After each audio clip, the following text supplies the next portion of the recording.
Let's now welcome legal expert Mr. Mpumelelo Zikalala. Mpumelelo, always great having you with us. A very good afternoon to you. So these latest developments have proven to be true. Of course, we know that the DG has already refuted any claims of having conducted himself in any questionable manner when Matodzi's affidavit there was leaked. So could these latest revelations then at this stage be taken to any court? Has any law been broken by him? And if these are then to be taken to the legal route? Certainly, yes, they can. Good afternoon to you and also to your viewers. There are two very important pieces of legislation that comes to mind.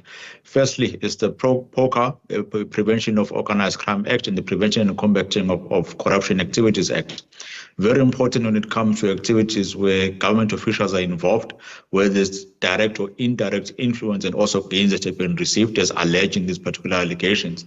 Certainly, if you are found of contravention of these two pieces of legislation, there are very hefty fines and even prison sentences that can be able to follow. So I think it's going to be important in this case to say maybe that's why the affidavit was accepted in the first place. Maybe investigations are still taking place, and that's maybe the reasons of the delays which have been taking place up until this particular VBS matter has not been done and dusted up until now. And that will have an impact in the decision in which you've just alluded to, where the court will say, let's look at the prejudice which is going to be suffered if you separate these two trials.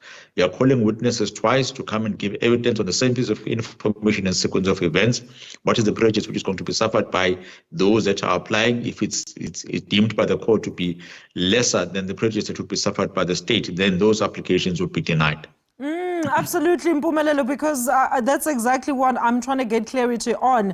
I mean, could he then argue, of course, Dondo Makhochane there, though, that this was actually, as we've heard before, like in the Zizi Kotwa matter, for example, that this was a personal loan from a friend, but then questions of whether or not he had declared these, had they been gifts or loans. Now, his stance was a complete distancing of himself with this matter. And back to that earlier reference where Denim Caesar as well as Kabelo Matsepe have now filed a separate application requesting that the court actually separate their trial from the rest of the accused. Do you think we could possibly see such actions from Mokhojan? I don't think that the court will accede to that, because the court would say, let's look at the bigger picture. You want your trial to be separated. Meanwhile, you are also waiting for a matter that is currently being adjudicated in the SAA. So what's the agency and what is it that you want to achieve by doing that? Is it a process of saying that I simply want my trial to be separated from the other co-accused simply for the sake of convenience? Or do you want the matter to be done and dusted within a reasonable amount of time, as also secured or promised by our Constitution under Section 35? But if there's going to be endless delays that are going to be there, then the court is certainly going to say no. And also the court will look at the prejudice and say, the prejudice in which is going to be suffered by the state at the end is going to be more, because it then means you still need the same set of witnesses to come and give evidence. And that is something in which I don't think even the state or even the courts would like to entertain.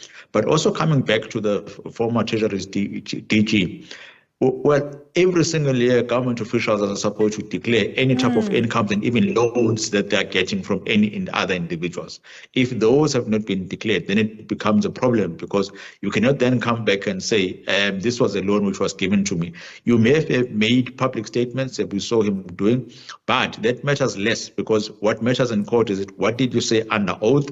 What did you say when you have been warned that anything that you say which is against the truth is going to place you in trouble in terms of perjury charges that can be placed against you? So we remain to see what the state is going to do with that particular matter.